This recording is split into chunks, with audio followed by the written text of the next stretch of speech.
继续来看婚礼的表演厅，经过2年的整修，正式来开幕了。婚门舞集让19年，嘛伫咧开幕的即天，搁回到婚礼来表演。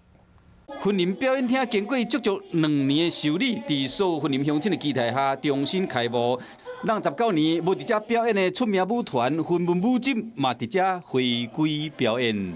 持续在这里推广表演艺术，让更多的民众可以在生活之余接触到更多的表演艺术。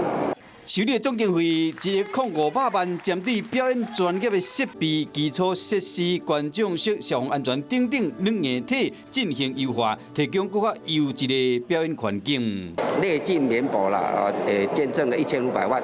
我们是想让云林的县民可以享受到更优质的展演空间哈。节目已经安排到12月，包括有舞蹈、戏剧、甲音乐，拢总有。无论是大人还是囡仔，拢会当找到家己喜欢的节目。华视新闻看起来，赶快订阅我们的华视新闻 YouTube 频道，欢迎按赞、订阅、开启小铃铛，最新最及时的资讯要提供给你。